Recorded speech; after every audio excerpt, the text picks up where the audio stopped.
Rain tapped lightly on the windowpane, casting glimmering shadows across the small bedroom that Noah Bennett had come to call both his sanctuary and his prison. At 17, his world was no longer shaped by dreams of college or friendship, but by the creak of floorboards, the smell of stale whiskey, and the unpredictable rage of a man he no longer dared to call Dad. He pressed a pillow tightly over his ears, muffling the sounds coming from the kitchen. But the thuds were unmistakable. Something had been thrown, maybe a plate, maybe a chair, and now a string of curses followed, slurred and angry. Noah curled tighter into the corner between his bed and the wall. The pale glow from his desk lamp caught the edge of his sketchbook lying open beside him. A boy and a tree were half drawn, stuck in limbo on the page. He didn't have the heart to finish it. From the other side of the door came a sharp bang. His body instinctively flinched, his pulse quickening. "Noah," came the familiar voice of his mother, soft and tired. "Honey, it's okay. Stay in your room." He didn't answer. He hadn't for months. It had become a pattern, an ugly, aching routine. Thomas Bennett, once a respected mechanic in their East Point neighborhood in Atlanta, had fallen into drinking after losing his job 2 years ago. One bottle turned into 3. Nights turned into chaos. Words turned into scars, some visible, most not. Noah hadn't called him Dad since he was 13. He remembered the last time he tried. It had been a cold morning. Thomas was sober, seated at the kitchen table with a cup of black coffee and shaking hands. Noah had approached him, hesitated, then whispered, "Dad, do you want to see my drawing?" Thomas looked up, red-eyed, but seemingly present. "Not now," he muttered, rubbing his temples. Noah had backed away slowly, tucking the drawing, an image of their family holding hands, into his sketchbook. He never showed it again. That day, something closed in him, like a door that would no longer open. Back in the present, a crash from the living room pulled Noah from the memory. His stomach turned. He knew what came next. Footsteps. Yelling. Accusations. Silence. Then crying, always his mother's. He clenched his jaw. Why didn't she leave him? Why did she keep forgiving a man who didn't even know how to be a father? A knock on his door startled him. "Noah, sweetie," his mom's voice came again, muffled but laced with concern. "He's gone to bed. It's safe now." Noah stayed silent. A moment later, her shadow disappeared from under the door. He let out a breath he hadn't realized he was holding and reached for his sketchbook. Flipping past pages of forests, birds, faceless people, he stopped at one with a house, their house, but it was drawn in charcoal black. The windows were cracked. Smoke curled from the chimney like something rotten escaping. He wanted out. Not just out of the house, but out of the constant anxiety, the feeling of walking on eggshells, the fear of saying something that would trigger an outburst. His chest ached with the weight of unspoken words. Noah didn't hate his life. He hated this version of it. He hated that he had memorized the exact sound the front door made when his father came home drunk. He hated that every time someone asked, "How's your family?" he had to smile and lie. He hated that he kept a packed bag under his bed, just in case. And most of all, he hated that somewhere, deep down, a part of him still longed for his father to love him. He hated that he couldn't stop wishing for something he knew he'd never get. Rain continued to patter against the glass. He stood and walked quietly to the window, looking out into the street. The street lamp buzzed faintly. Across the road, Liam Ford's house was lit warmly. He could see Liam and his parents in the kitchen, laughing, eating dinner together. He felt a stab of something, jealousy, maybe, or grief for something he'd never had. He returned to his bed and pulled the blanket over himself. Tomorrow was Friday. Art club after school. The one thing that made life bearable. Miss Ramos, the art teacher, was the only adult in the world who looked him in the eyes like she saw more than just a quiet, distant boy. She had once told him, "Art is how we breathe when the world tries to suffocate us." He held on to that. His eyes drifted toward sleep, but just as he was about to slip away, a noise broke the silence, a low sob. His mother. She was crying again. Noah's hands balled into fists under the covers. He wanted to scream. to throw something, to break the cycle. But instead, he whispered to the darkness, I'm leaving this place. One day, I'm leaving and never coming back. He didn't know how or when, but he had to. He couldn't survive another year like this. Word count, 1060 words. Noah stood outside East Point High School, hoodie drawn tightly around his face despite the warmth of early spring. The bell had just rung, releasing a flood of students onto the front lawn, all laughing, pushing, planning the weekend. He lingered near the bike rack, sketchbook clutched like a shield. A voice broke through the noise. Hey, Noah. He turned to see Liam Ford, tall, easygoing, balancing a soccer ball on one foot like it was an extension of his body. Liam always moved like someone who didn't know what fear was. His laugh came easy.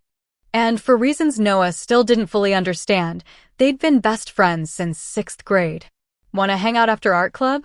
Liam asked, jogging up. "We could grab burgers or something. My treat." "Mom says you're too skinny." Noah gave a half smile. "Thanks. Maybe." It was the most he'd spoken all day. Liam studied him. "You okay?" "I'm fine," Noah replied, almost automatically. "You always say that. Even when your eye was bruised last year." Noah shifted his weight. "I said I'm fine." Liam raised his hands. All right. I get it." They walked toward the art room in silence. The hallway smelled of wax and acrylics, and just stepping inside the studio made Noah's shoulders relax. There, on the far wall, hung the student art showcase, a mixture of abstract swirls, bold colors, and broken dreams in charcoal. His latest piece was up there too, a boy in a cracked mirror, reaching out to his own reflection. No title. It didn't need one. Miss Ramos waved them in. "Noah, your shadow work on that piece? Incredible. You've grown so much this semester." Noah gave her a small nod. Compliments still made him uncomfortable. The club dissolved into brushes, water cups, whispered conversations. Noah sat at his corner easel and began to sketch. Today, it was a man with a bottle in his hand, casting a long shadow over a sleeping child. No one needed to ask what it meant. Halfway through the session, Liam leaned over and whispered, "Are you still going to the open portfolio night next month? You know the New York people are going to be there." Noah shrugged. "What's the point?"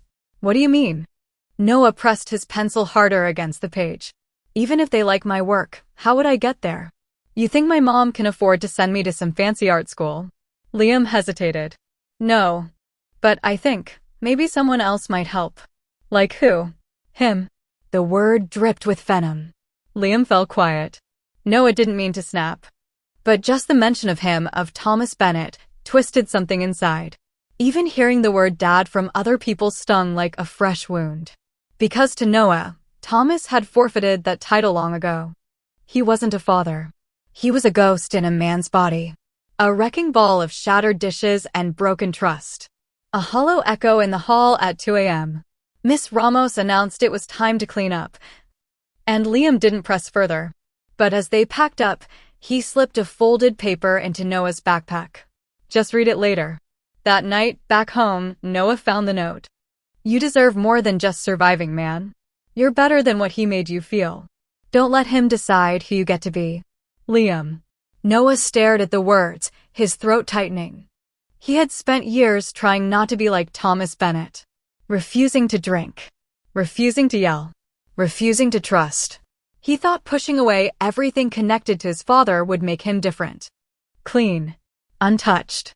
But sometimes, in the mirror, Noah saw the same storm in his eyes. Downstairs, a door slammed. Noah flinched. Footsteps, stumbling. Bottles clinking. Muttered curses.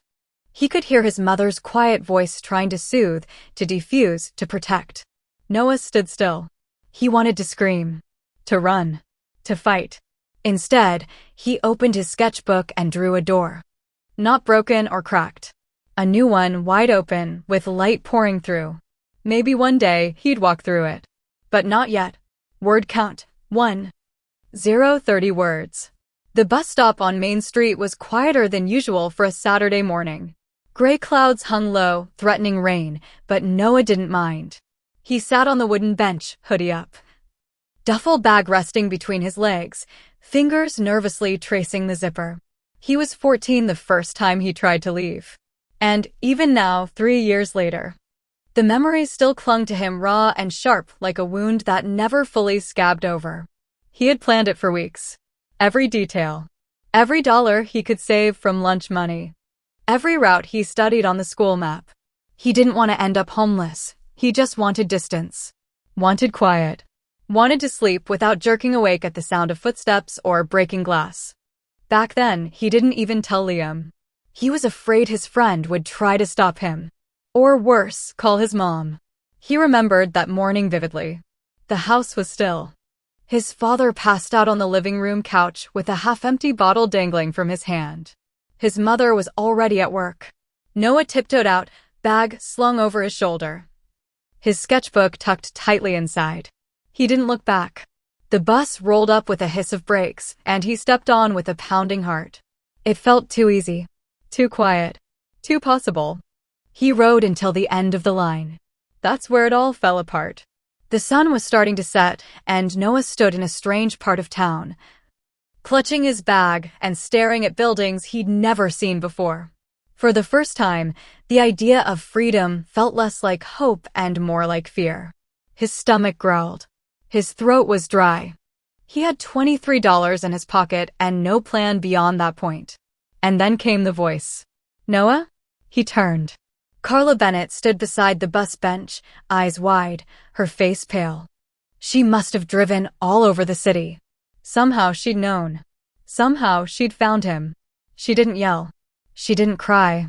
She just opened her arms. He wanted to run. Wanted to say, "You should have let me go." But his legs betrayed him, and he let himself fall into her hug. That night, they drove home in silence. She didn't mention his father. Didn't ask why. She just said softly, "If you ever feel like leaving again, talk to me first. Please." But Noah never did. Because deep down, he didn't blame her. Not fully. She was surviving too. Enduring. But that didn't make the pain less real. Now, at 17, he sometimes thought about doing it again. Only this time for real. No looking back. No stopping at the edge of the city. Just gone. His phone buzzed in his pocket, jolting him back to the present. "Liam, come over? Got that sketch pad you left?" He stared at the message. It had been 2 days since they'd spoken properly. Since the conversation about the open portfolio night. Since that note. Noah stood, slung his backpack on, and started walking toward the Ford house. Mrs. Ford greeted him with a warm smile at the door. "Noah, sweetheart, you hungry? I made grilled cheese." He almost said no, but his stomach grumbled before he could answer. "Sure, thanks." She tousled his hair like he was still 12, and he didn't pull away. Inside, the Ford house felt like a different universe. Light. Airy. Safe. Pictures hung on the wall, photos of vacations. Birthdays, soccer games. It smelled like cinnamon and laundry detergent. Liam was in his room, flipping through a sketchbook. He looked up as Noah entered. "You left this under the couch. Thought you'd want it back." Noah took it and sat on the floor. There was a pause, then Liam said, "I'm sorry if I crossed a line the other day." Noah shrugged. "You didn't. I know you don't talk about him. But I also know you're not him. Not even close." Noah traced the edge of a page. "You don't know that," he muttered. Liam sat down beside him. "Yeah, I do." "You know why?" Noah didn't answer. "Because when I look at you," Liam said, "I don't see someone broken. I see someone trying really, really hard not to break." Noah swallowed hard. He wished he could believe that. But every time he heard his father yell, every time he saw his mother flinch, every time he caught himself getting angry over nothing, he wondered if that darkness lived in him too. And if it would win. That night, Noah sat in bed, sketchbook open in his lap. He turned to a blank page. This time, he didn't draw a house. He drew a boy, his eyes closed, arms stretched wide, stepping off a cliff into the unknown. There was no fear in the lines. Only freedom. He titled it, "The First Time I Tried to Fly." Word count, 1080 words. The sound of crumpling paper was deafening in the silence. Noah stared in disbelief, frozen mid-motion, as the sketch he had spent 3 days perfecting was ripped from his hands. His fingers still hovered in the air, unable to close around something that was no longer there. Thomas Bennett stood across the room, shoulders heaving, the half-empty bottle on the table still spinning slightly from where he'd slammed it down. "I said," Thomas growled, his voice thick and slurred, "don't ignore me when I'm talking." The drawing, an intricate cityscape bathed in golden light, with figures hidden in windows and stories embedded in every corner, lay on the floor, torn straight through the center. The edges were jagged, a wound made by fists and fury. Noah couldn't breathe. He had entered the living room just 10 minutes earlier, hoping to quietly grab his phone charger. He hadn't expected his father to be awake, much less in one of his moods. He had hoped, foolishly, that maybe tonight would pass in silence. It never did. Thomas had seen the sketchbook in Noah's hand and demanded to see what he'd drawn. Noah hesitated, not because he didn't want to share, but because he didn't want him to see it, this man who would never understand what that drawing meant. So Noah clutched the book closer to his chest and said, "It's just school stuff." That was all it took. The anger in Thomas didn't need a reason. It needed a target. "You think you're better than me?" Thomas had snapped. "You think your little art projects are more important than this family?" Before Noah could speak, the sketchbook had been yanked from his grip. Pages torn. His work, his world destroyed. Noah didn't shout. He didn't cry. He didn't even move. Because what was the point? He picked up the 2 halves of the drawing and walked out of the room. Upstairs. Noah closed his bedroom door and locked it behind him. He sat on the floor, back against the wall, the torn pieces resting in his lap. This piece was meant for the art showcase next week. Miss Ramos had pulled him aside 2 days ago, told him his work had potential, real potential, for scholarships, exhibitions. "Don't waste it," she'd said. "You have something special, Noah." And now it was gone. He could draw it again. In theory. But something inside him had been broken along with the paper. Some invisible string, hope, maybe, had snapped. Later that night, his mom knocked softly. "Noah, sweetie, can I come in?" He didn't answer. The door creaked open anyway. Carla stepped inside holding a bowl of warm soup, her eyes full of apology she couldn't put into words. "I saw what happened," she said gently. "I'm so sorry." He didn't look at her, just stared at the shredded paper on his desk. "I'll talk to him," she added quickly. "He didn't mean to, he's been under stress." "Don't," Noah said, voice low. "Just, don't make excuses for him." She paused. "I'm not." "Yes, you are." He turned, eyes sharp with something unfamiliar. "You always do." Carla sat down on the edge of the bed, soup still in her hands. "I know he's not easy. I know what he's become. But he's still your father." Noah let out a hollow laugh. "No, he's not. He hasn't been since I was 10. A beat of silence passed between them. Carla reached out a hand to touch his shoulder. "One day, he might change." Noah pulled away. "And what if he doesn't?" Carla said nothing. She placed the bowl on his nightstand and quietly left the room. At midnight, Noah opened his window. The air was cool, soft against his skin. He could hear crickets chirping and a distant dog barking. Across the street, the Ford's lights were off. Everything was still. He pulled the sketchbook back into his lap. He turned to a new page. And he began to draw. But this time, he didn't draw a city or a dream. He drew a boy standing in front of a fire, his hands clenched, his jaw set, eyes wide but unafraid. Behind him, the flames consumed a house. Not in rage, in rebirth. He titled it, From Ashes. The storm rolled in faster than expected. Heavy sheets of rain slammed against the pavement, soaking the streets of East Point, Georgia, in a matter of minutes. Thunder cracked overhead like a warning shot, echoing through the narrow alleyways and deserted intersections. Noah Bennett was running.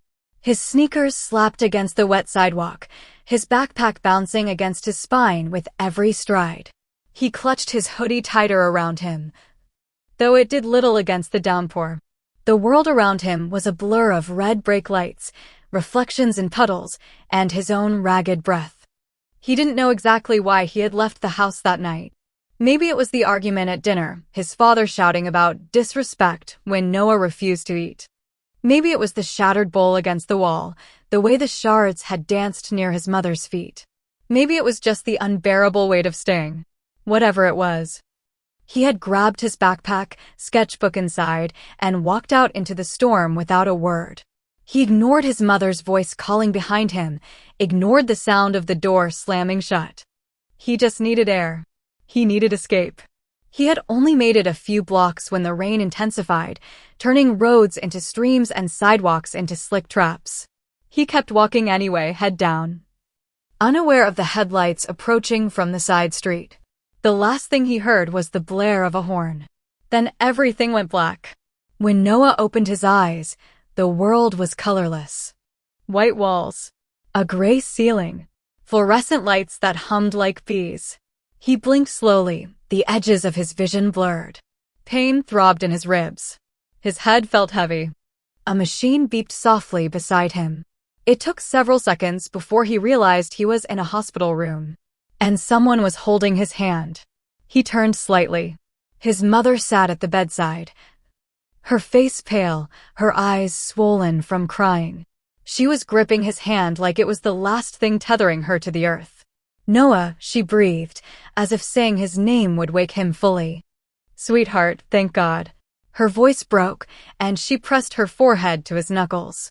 He wanted to speak, but his throat was too dry. He looked around slowly. There were flowers on the windowsill, a blanket over his legs, a bandage on his temple. Then, through the glass window of the hospital room door, he saw him.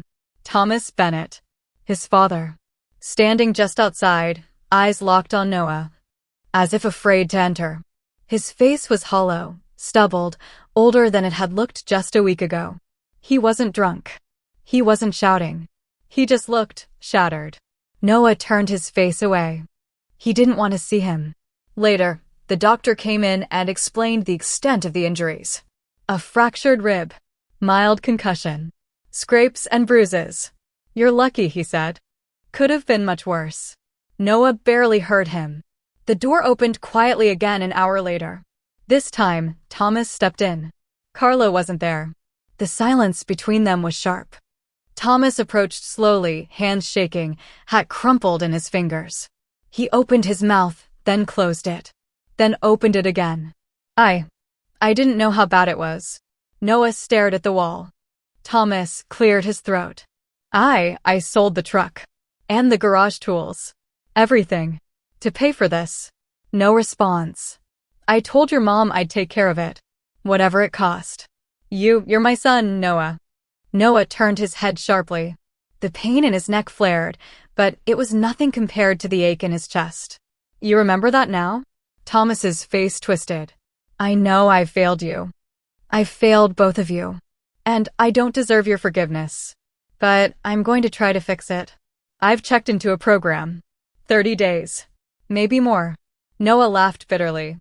Because I got hit by a car? Because I saw my son lying in the street in the rain, Thomas said quietly. And I realized I might lose you without ever knowing who you are. He stepped forward and placed something on the nightstand. A folded piece of paper. A letter, he said. If you want to read it. Then he turned and walked out. Noah didn't touch the paper for hours. Not until his mother came back and fell asleep in the chair beside him. Not until the sky outside turned purple with morning light. Only then did he reach for the envelope and begin to read. The letter was written in blue ink, the handwriting shaky but familiar, blocky and careful, like someone who rarely wrote from the heart. Noah, I don't know if you'll read this. And I wouldn't blame you if you didn't. But I have to say some things, even if you never answer back. When they called me and said you'd been hit, when they said you were lying in the street, unconscious, I swear, the world stopped. I ran. For the first time in years, I ran. I saw you in that hospital bed, tubes and bruises and bandages, and I knew something inside me had broken. I've broken a lot of things in my life, but this was different. This was me realizing that I'd already lost you. Maybe not in body, but in spirit. You've been gone from me for a long time, haven't you? You stopped calling me Dad. You stopped laughing. Drawing became your hiding place, because I turned your home into something terrifying. I saw you slipping away, and I just drank more. I told myself I was the victim, that you and your mom didn't understand, that life had screwed me first.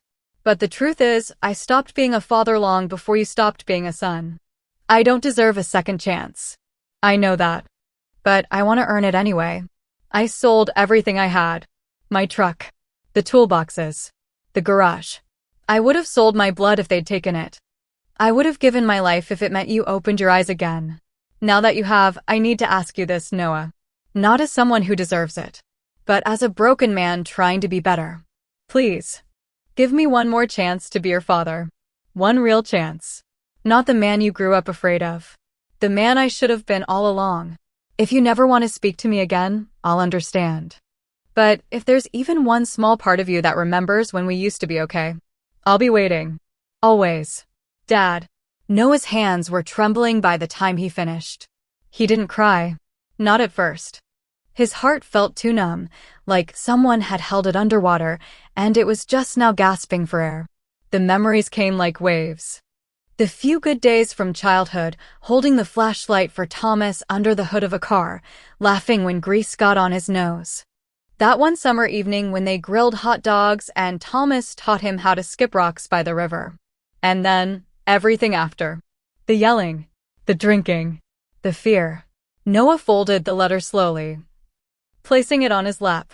He stared at the ceiling for a long time, listening to the soft rhythm of his mother's breathing in the corner of the room. Give me one more chance. The words echoed in his chest like a low drum beat. He didn't know what forgiveness was supposed to feel like. He wasn't even sure if he believed in it. But somewhere, in the quiet hum of machines and the smell of antiseptic, he realized something. He wanted to believe. Not for Thomas. For himself. Later that day, Liam came by. Sneakers squeaking on the polished floor. He had brought Noah's sketchbook. Hey, he said, grinning carefully. You look like crap. Noah smirked. Feel like it too. Liam handed him the sketchbook. Didn't want it getting ruined. Thought you might need it. Noah nodded. Thanks.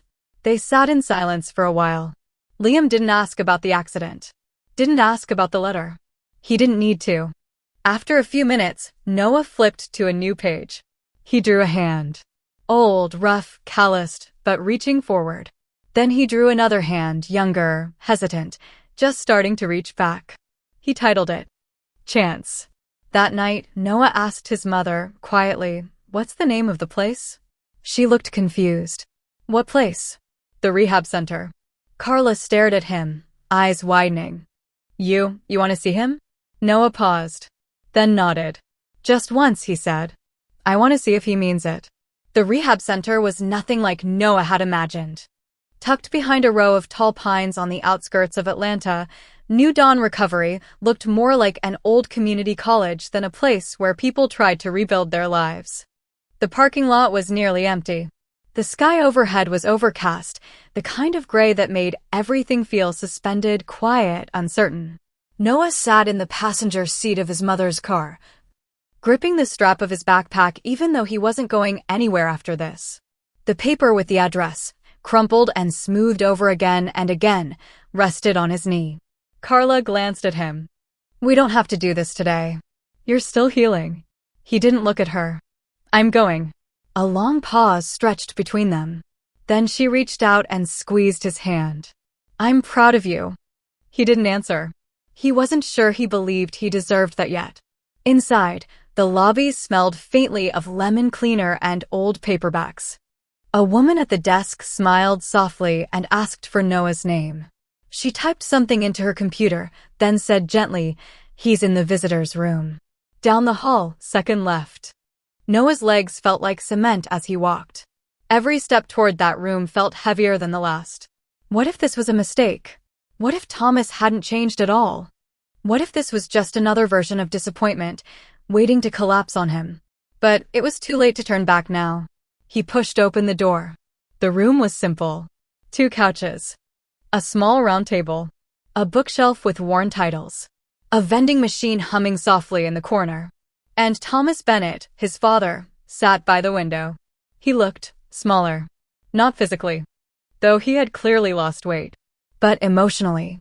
Like someone who had been peeled down to their rawest layer and was still trying to figure out what was left of them.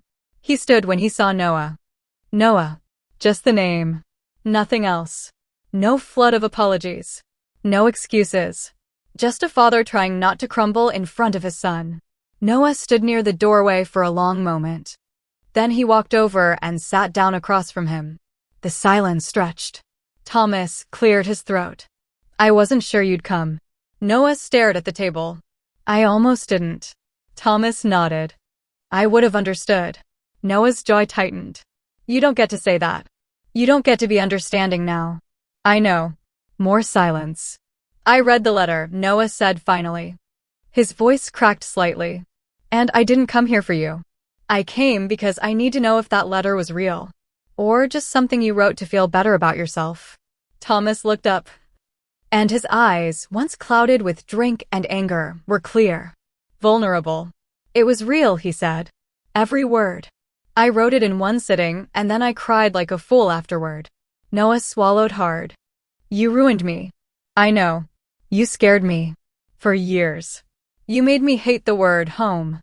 You made Mom feel like she had to pick between surviving and protecting me. I know, Thomas said again. His voice barely a whisper. And there's nothing I can ever say to undo it. But I want to be better. Not just for you. For me, too. Noah looked away. His hands were shaking. I don't know how to forgive you, he said. I don't even know if I want to. Thomas leaned forward, elbows on knees, but didn't reach out. Then don't, he said. Not yet. Maybe not ever. But can we start with something else? Like what? Thomas hesitated. Tell me who you are now. What you like. What you draw. What kind of music you listen to. Just, let me meet the son I never took the time to know. Noah blinked. Of all the things he expected, please, promises, justifications, this wasn't one of them. And somehow it hurt more because of it. He reached into his backpack and pulled out his sketchbook. Flipping to a page, he turned it around. It was the drawing of the two hands, one reaching, one hesitant. Thomas looked at it for a long time. Then, slowly, he reached forward, not to touch Noah, but to gently tap the older hand in the sketch. That's me, he whispered. Noah didn't smile. But he didn't pull the book away either. And for the first time in his life, he said the word he had avoided for years. Dad. Just a whisper. But enough to make Thomas cover his face with his hands and cry. The drive home was silent. Carla glanced at Noah every so often, but she didn't ask questions. She didn't press. She simply let him sit in the passenger seat with the window cracked open, the wind tugging gently at the edge of his hoodie. It had been only an hour inside New Dawn Recovery, but to Noah, it felt like an entire year. He kept seeing his father's face, Thomas's hands shaking as he reached for the sketchbook, his voice breaking when Noah whispered that single, loaded word, Dad. Noah didn't even know why he'd said it. It had slipped out like a breath he'd been holding his whole life. But now, hours later, it still echoed in his mind. It didn't feel wrong. It didn't feel forced. It just felt heavy. When they pulled into the driveway, the house looked the same as always, paint chipping on the porch, the weeds climbing up the mailbox, the dent in the garage door that had been there since 2018. But something about it felt different to Noah now. Less like a prison. More like a space that was waiting to be reclaimed. He stepped out of the car and walked up the front steps slowly. Carla stayed behind to take a call. He paused at the door, took a deep breath, then pushed it open. Inside, the living room still bore the marks of chaos, a stain on the carpet from a spilled drink, a dent in the wall from a thrown remote. But the house was quiet now, still. And for once, that silence didn't feel dangerous. It felt like breathing. Noah headed up to his room, dropping his backpack on the floor and sitting at his desk. His sketchbook lay in front of him. He opened it to a blank page. The pencil hovered. He didn't know what he was going to draw. He only knew that today, something had shifted. So he started with a window. A simple one open, with white curtains caught in the breeze. Outside, he drew a tree with deep roots and high branches. Below the tree, a boy sat cross-legged, sketchbook in hand. And in the window above, a man looked down, not with judgment, not with authority, but with quiet awe. Noah didn't title it. He didn't need to. Later that night, he found his mother sitting at the kitchen table, staring into a cup of tea that had long gone cold. "You okay?" he asked. Carla blinked, surprised. "I should be asking you that." Noah shrugged. I'm thinking." She gestured to the chair across from her. "Want to talk about it?" He hesitated, then sat. He looked tired, Noah said quietly. Not just sick, like, tired of being the version of himself that broke everything. Carla nodded slowly. "That's what regret looks like, sweetheart. I don't trust him. Not yet. You don't have to." "But I saw something," Noah continued, his voice barely above a whisper. "For the first time, I think I saw who he was before all the drinking. Just for a second. And I think that's who he's trying to find again." Carla's eyes brimmed with tears. "I hope he does." Noah looked down at his hands. "I don't know how to forgive him." Carla reached over, placing her hand gently on his. "You don't need to do it all at once. Forgiveness isn't a finish line, Noah. It's a path. And you get to walk it at your own pace." That night, Noah sat by his window, staring up at the stars. He remembered something from when he was 6. A stormy night, thunder cracking above the house.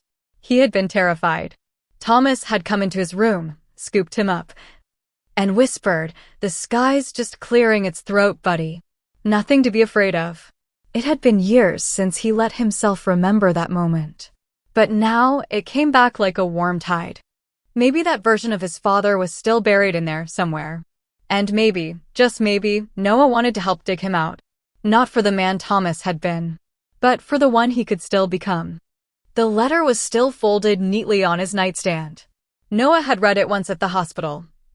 But now, sitting on his bed with only the soft glow of his desk lamp lighting the room, he picked it up again.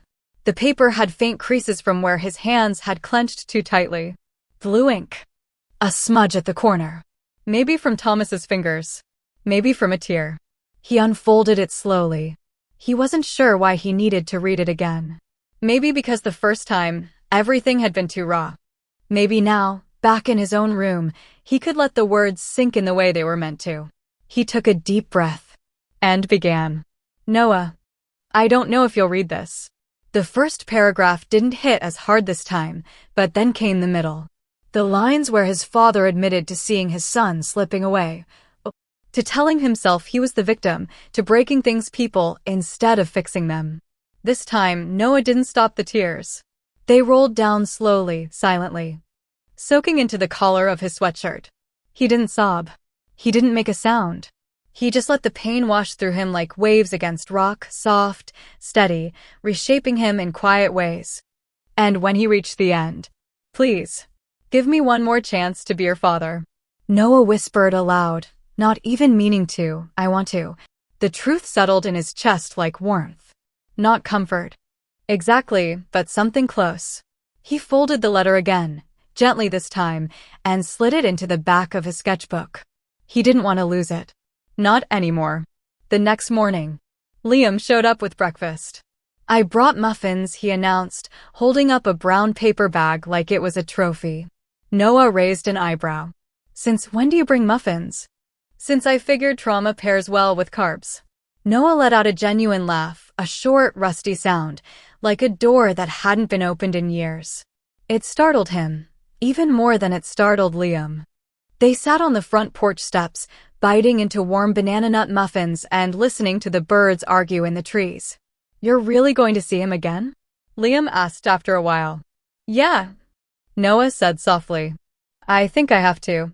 Liam nodded. "You're braver than me." "No. I'm just tired of being angry all the time." "Yeah." Liam paused, then added, "I'm proud of you, man." Noah looked down at his muffin. "I'm not proud of myself. Not yet. But you will be." That afternoon, Noah pulled out his sketchbook and turned to a fresh page. This time, he drew a hospital room, but not the sterile, lifeless version he remembered. This one had light filtering through the blinds, falling in soft slants across the floor. On the bed sat a boy, his arms crossed, face unreadable. And across from him sat a man, slumped but not broken. There was space between them, but it wasn't empty. It was filled with possibility. Above the sketch, he wrote, "We're not whole, but maybe we can try." Later, as the sun dipped below the horizon, casting gold across the floorboards, Carla peeked into his room. "You okay?" she asked. Noah looked up. He nodded. Then, after a pause, he held up the drawing. Carla walked in slowly, sat beside him, and looked at it for a long moment. Her hand brushed his hair back from his eyes, something she hadn't done in years. "It's beautiful," she whispered. Noah hesitated, then asked, "Was he always like that?" Carla's expression changed. A long sigh escaped her. "No," she said. "When I met him, he was funny. Kind. He could fix anything. He used to talk to you when you were still in my belly. Telling you about cars and music and how he'd teach you to fish one day." "So what happened?" Carla looked at him, her eyes glassy. "Life. Failure. Shame. And choices. So many bad choices." She reached for his hand. "But this thing he's doing now? That's the best choice he's made in a long, long time." That night, Noah sent a text. "Noah, can I come next week? To talk?" There was no reply for a few minutes. Then, "Thomas, any day. Every day. I'll be here." Sunday mornings had always been quiet in the Bennett household, but not peaceful. It was the kind of silence that sat too heavily on the chest, like the house itself was holding its breath, afraid of waking the man asleep on the couch downstairs. Noah remembered those mornings clearly. His mother would tiptoe through the kitchen, making coffee as gently as humanly possible. The old toaster never dared to pop. The microwave never beeped. The silence was their survival. Now, years later, Noah sat in that same kitchen, a cold glass of orange juice between his palms. His mother was at the sink, rinsing off a plate, humming something under her breath, soft, distracted. But Thomas wasn't here anymore. No loud snoring from the living room. No smell of stale alcohol in the air. No tension pressing down like fog. And still, Noah felt tight in the chest. Even in his father's absence, the memory of him filled the space. That afternoon, Noah wandered into the garage. It was almost empty now. The old workbench was gone. The red tool cabinet had been sold. All that remained was a folded camping chair in the corner and a patch of floor stained permanently with oil. He used to sit here when he was little, drawing in the corner while Thomas worked on cars. For a time, this had been the closest thing they had to bonding. Thomas would hum along with the radio, occasionally tossing Noah a wrench to hold, just to make him feel part of something. One memory came suddenly, uninvited. Noah was about 8. He had drawn a picture of their family, him, Mom, and Dad, all smiling in front of a shiny red truck. He'd held it out proudly to Thomas, who had glanced at it, grunted something like, "Nice," and stuck it to the side of the fridge with a magnet. Noah remembered the thrill in his chest, the rush of pride. But the next day, it was gone. Thrown out with the junk mail. That was the day he started drawing in his room with the door closed. Back in the present, Noah sat on the concrete garage floor, knees drawn up to his chest, the quiet buzzing in his ears. He wasn't crying. Not exactly. But his throat ached with something heavy, like sadness mixed with longing, and maybe a dash of guilt. He pulled his sketchbook from his bag and flipped to a blank page. This time, he didn't draw the real version of Thomas. He drew the one he wished had existed. A father kneeling beside his son in the garage, showing him how to change a tire. Both of them smiling. A radio in the background. The warmth of shared time. He titled it, "The Version I Needed." When he was done, he stared at the page for a long time. Then, with a slow breath, he whispered, "You don't owe me that version. But I think I needed to see him." The following Monday, Carla drove Noah to New Dawn Recovery again. It was the first time he went back not just to test the waters, but to talk. Thomas was waiting in the visitor's room, sitting on the same couch, hands fidgeting with the hem of his flannel shirt. When he saw Noah, he stood but didn't step forward. Noah entered, sketchbook in hand. "I brought something," he said. Thomas blinked. "You did?" Noah sat down across from him, flipping to the newest drawing. Thomas leaned in slowly. When he saw the sketch, something shifted in his face. His eyes glistened. "Is that me?" he asked quietly. Noah nodded. "Not you then. Not you now. Just who I wished you had been." Thomas swallowed hard. "I wish that too." Noah closed the book. "But I also know who you were. And I'm still here." A long pause passed between them. Thomas wiped his eyes. "You're the bravest person I've ever met, Noah." "No," Noah said. "I'm just tired of letting pain own me." Thomas nodded. "Then let me be one of the people who helps you heal." Noah didn't answer. But he didn't look away either. And that, for now, was enough. The first letter came 3 days after Noah's second visit to the rehab center. It arrived in a plain white envelope, handwritten, no return address, just Noah Bennett and their East Point address in shaky block letters. Noah knew who it was from the moment he pulled it out of the mailbox. He sat on the porch steps, flipping the envelope between his fingers. The late afternoon sun painted the neighborhood gold, and in the distance, kids laughed as they chased a soccer ball across a patchy lawn. For a moment, Noah just listened to the breeze rustling the trees. Then he opened the letter. "Noah, I didn't sleep last night. I kept thinking about your drawing. Not because I felt guilty, but because it made me realize something. You gave me the grace of being more than I was. You drew a version of me I didn't deserve. But still, you saw him. Maybe because some part of him was always inside me, buried under the mess. I think I spent so long believing I was past saving that I forgot how to try. But your visits, they remind me that trying matters. That there's something worth rebuilding. I hope you'll let me keep writing you. Not to convince you of anything. Just so we can get to know each other again. This time the right way. Love. Dad." Noah read the letter twice. Then a third time. By the fourth, he found himself wiping at his eyes with the sleeve of his hoodie. He stood, walked into the house, and found an old notebook on the hallway shelf. Tearing out a clean page, he sat at the kitchen table and began to write. "Dad, I'm not sure how to answer letters like this. I've never done it before, but I guess that's the point. I'm tired of silence. When I was little, I used to imagine that if I drew something well enough, it could become real. I'd draw houses with warm lights and windows full of laughter. I drew families that smiled. Lately, I don't feel like pretending anymore. I want the real thing. If writing letters is how we start again, I'm willing to try. But I need you to know.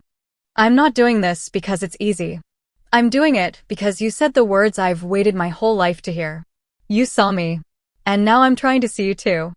Noah." That was the beginning of the letters. Every week, one envelope arrived from the rehab center. Sometimes short, sometimes pages long.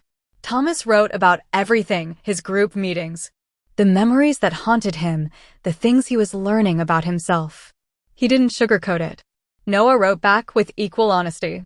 He told stories about school, about drawing, about how he still woke up expecting to hear yelling, and how strange it felt to miss it some mornings, even if it had been terrible.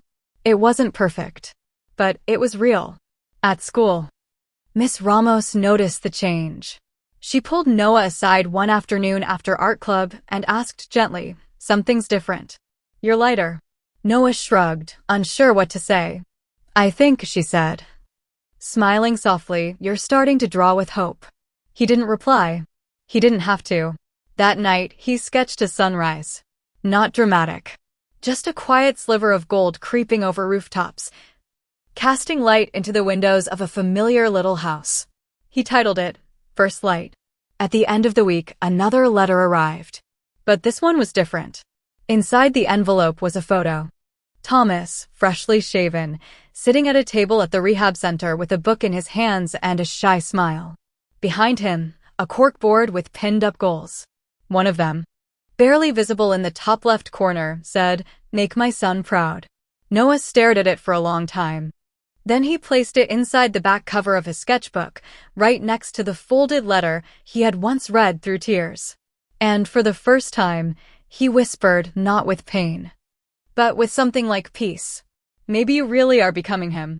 The flyer had been taped to the art room door for weeks now. East Point High School's Spring Art Showcase, Friday, April 18th, 6:00 p.m. Open to all students. Community invited. Families welcome. Noah read it every day as he walked into class. And every day, he kept his head down, pretending it didn't matter. But it did. Miss Ramos had already selected his piece for display, First Light. She said it was the most vulnerable, most honest thing he had ever drawn. She had even offered to frame it herself. You should be proud, she told him that Thursday. This is what healing looks like. Noah didn't know how to explain that he wasn't proud yet. He was still scared. Because the showcase meant people would ask questions. They'd want to know the meaning behind the drawing. They might read into the title. And worst of all, they might ask if his family was coming. Liam brought it up the next day at lunch. You're going, right? He asked, chomping on a granola bar. I mean, it's your moment, man. You have to go. I'll go, Noah said. I just don't know if I want to stay long. Liam paused, narrowing his eyes. You thinking about inviting him? Noah didn't answer right away. I don't know, he said finally. What if he says no? Or what if he says yes and he's not ready? Liam leaned back. Maybe it's not about whether he's ready. Maybe it's about whether you are. Noah looked down at his tray. What if he comes and I don't recognize him? Like, he's this whole different version, and I don't know how to talk to him. Then maybe that's how you know it's working, Liam said. People who change like that? They scare the hell out of you because you thought they never would. That night, Noah wrote the invitation by hand. Not a formal letter, just a few lines scribbled on a notepad, torn and folded into an envelope. Hey, Dad. Asterisk, my school's having an art showcase next Friday. One of my drawings will be there. I'm not asking you to come. But if you want to. I wouldn't mind, asterisk. It's at 6. East Point High. I'll be standing near the back. No pressure. Just thought I'd let you know. Noah. He stared at it for a long time before sealing the envelope. Then he walked to the postbox at the end of the street and slid it through the slot, watching as it disappeared. Like so many things in life that couldn't be undone. The week passed in a blur. He redrew First Light one final time, using softer shading and warmer tones. Miss Ramos helped him mount it on a black mat board, and Liam offered to help with setup. On the afternoon of the showcase, Noah stood in front of the mirror, trying to fix his hair. His hands were shaking more than he wanted to admit. He kept thinking about that envelope. The letter. The photo. Was Thomas out? Would he come? Was Noah ready for him to? At 5:57 p.m. The school gymnasium buzzed with voices and music. Easels lined the walls. String lights twinkled above displays. Teachers, parents, and neighbors wandered from one canvas to another, sipping punch and nodding thoughtfully. Noah stood near the back like he'd promised. Alone. Liam waved at him from the far side of the gym, mouthing something about cookies. But Noah just smiled and shook his head. He scanned the doorway. Nothing. 5:58. 5:59. Still nothing. His throat tightened. Maybe it was better this way. Maybe the absence would protect the fragile balance they'd started building. He turned back to his piece and read the tiny card next to it. First Light, Charcoal and Pastel, N. Bennett. Sometimes. It's not about starting over. It's about choosing to open the window. Noah felt a hand on his shoulder. He froze. Turned. And there, just inside the gym door, wearing an old blazer and holding a small, nervous smile, stood Thomas Bennett. Sober. Clean-shaven. Hands clasped like he wasn't sure if he was allowed to be there. Noah stared for a long moment.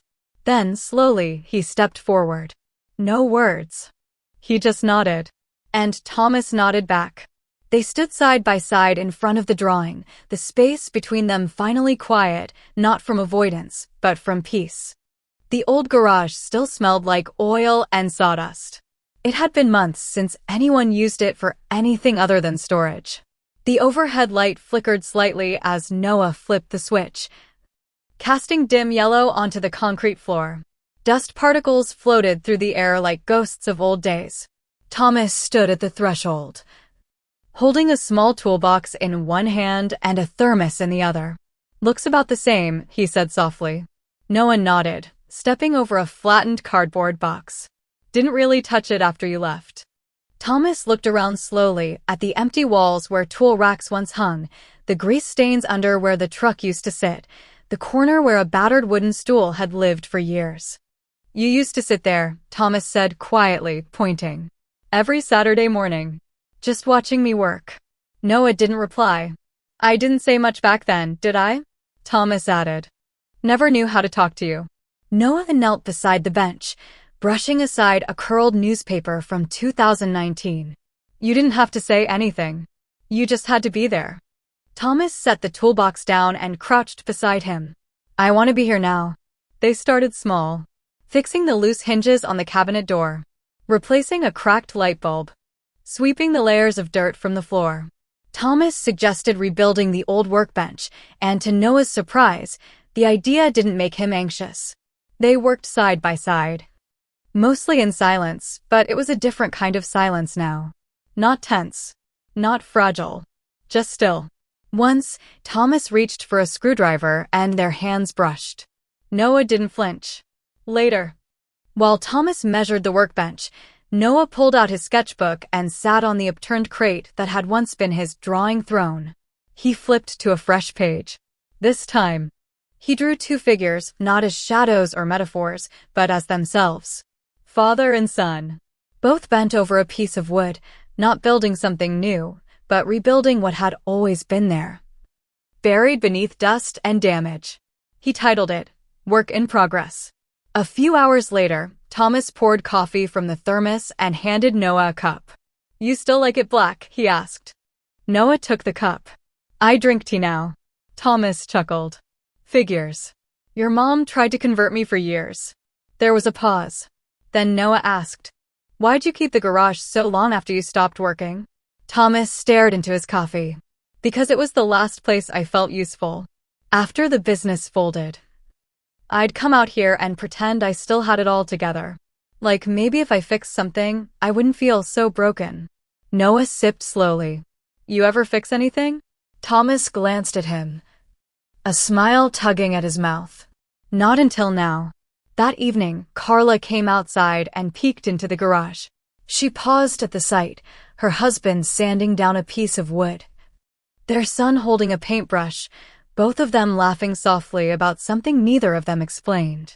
Her eyes filled, but she didn't interrupt. Instead, she turned away quietly and returned to the house, a smile gently blooming on her face. Later, as the sun dipped behind the rooftops, Thomas packed up the tools while Noah lingered by the garage door, staring out at the quiet street. "You know," Thomas said, "when you were born, I swore I'd be the kind of dad mine never was." Noah looked at him. "You didn't keep that promise." "No," Thomas said, his voice firm but calm. "I broke it. I broke a lot of things." He set the toolbox down, walked over, and stood beside Noah. "But if you'll let me," he added, "I'd like to start making new ones." Noah didn't speak right away. Then he looked down, then back up, and simply said, "Okay." It wasn't a grand moment. No dramatic hug. No background music. But in that word, "okay," lived the most powerful thing either of them had ever given the other.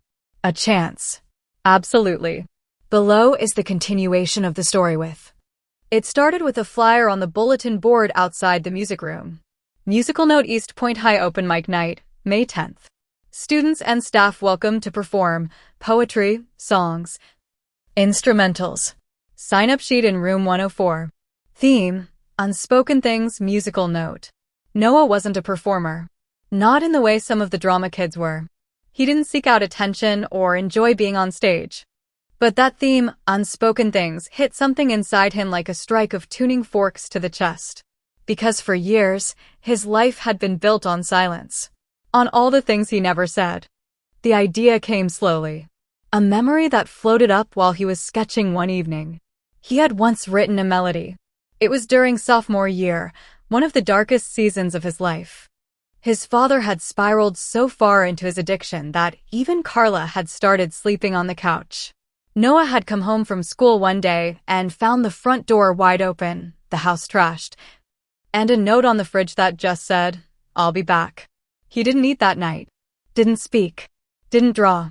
Instead, he sat down at the old upright piano in the living room, a dusty, slightly out-of-tune gift from a neighbor years ago, and played. Not scales, not songs. He let his fingers find their own path.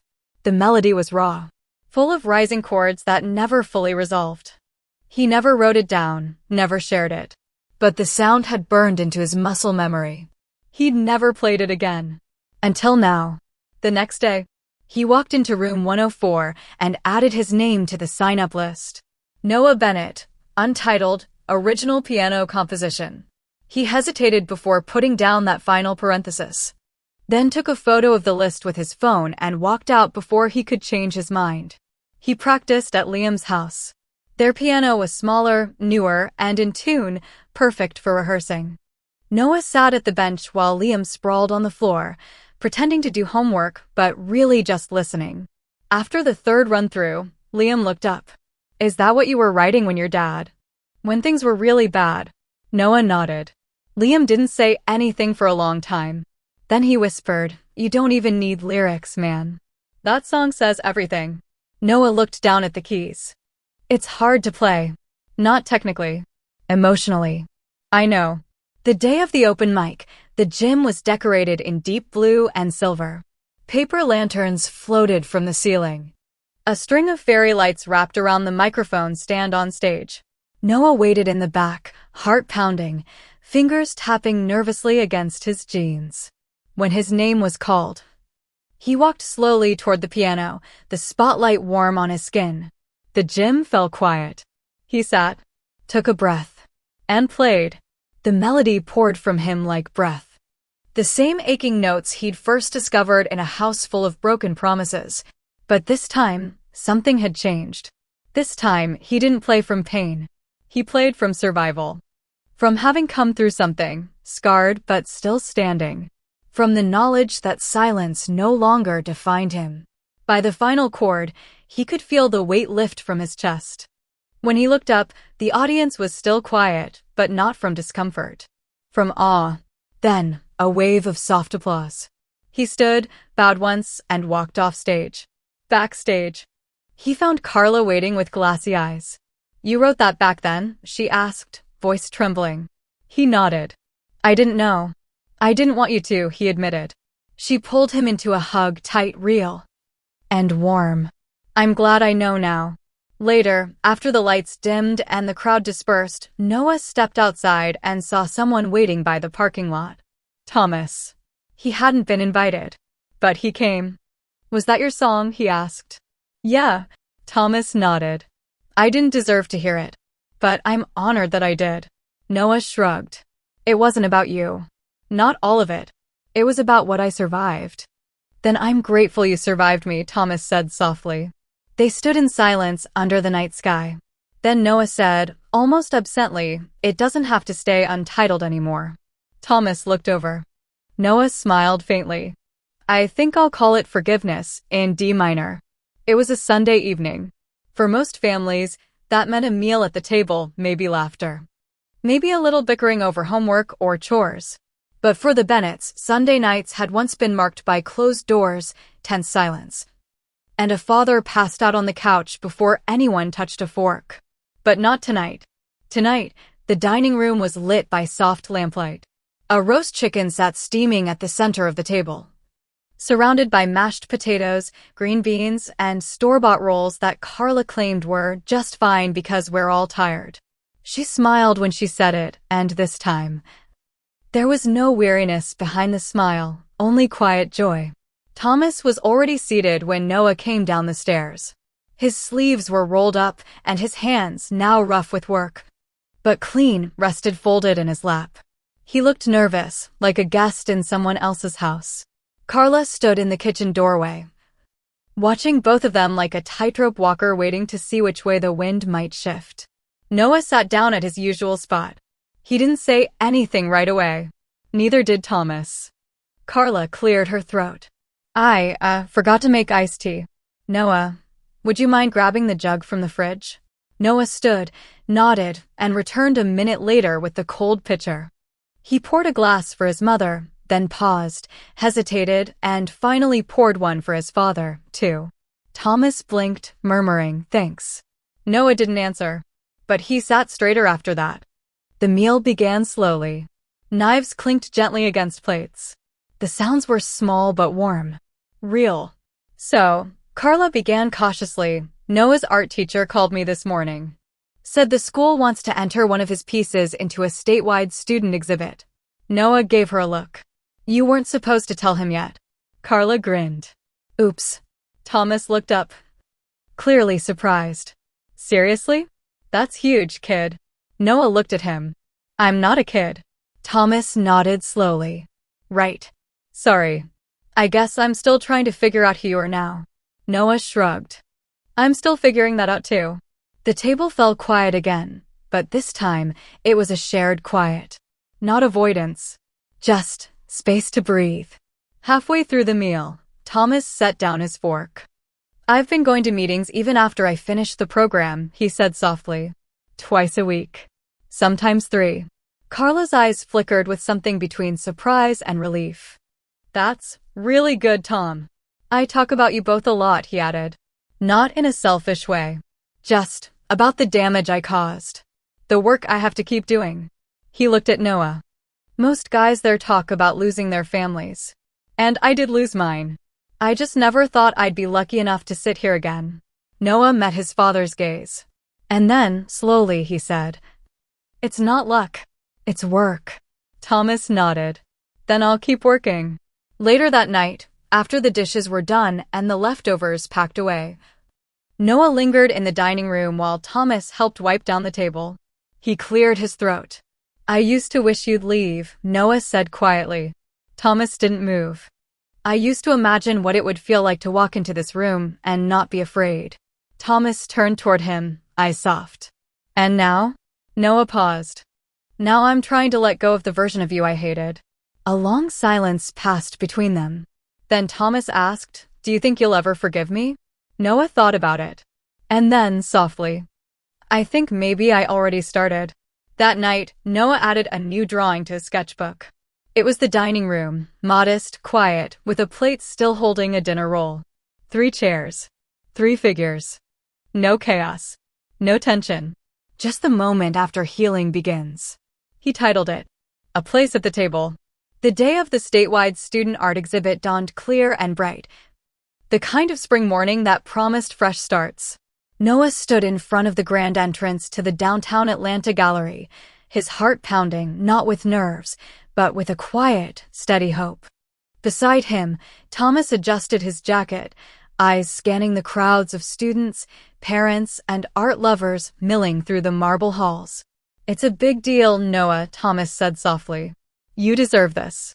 Noah smiled, feeling the warmth of those words like sunlight on his skin. For the first time, he believed it. Inside, Noah's piece, First Light, hung proudly among dozens of other young artists' work. The crowd stopped to admire it, murmuring about its haunting beauty and raw honesty. Thomas stood close, his hand brushing gently against Noah's shoulder. As they walked through the exhibit together, Noah felt the weight of years lift from his chest. The brokenness, the fear, the silence, they were still there, but now woven with threads of healing and possibility. At the reception, a woman approached Noah, introducing herself as a local gallery owner. "We're interested in featuring your work in a community show," she said. "Your story and your art are powerful." Noah looked at Thomas, whose eyes shone with pride. Later, as the sun set over the city skyline, Noah and Thomas stepped outside together. Noah took a deep breath, looking up at the sky. "I never thought we'd get here," he said. Thomas smiled. "Neither did I. But here we are." Noah nodded. "Thank you for not giving up on me," Thomas said. Noah smiled softly. "Thank you for trying." They stood side by side in the fading light, 2 imperfect souls still healing, but moving forward together.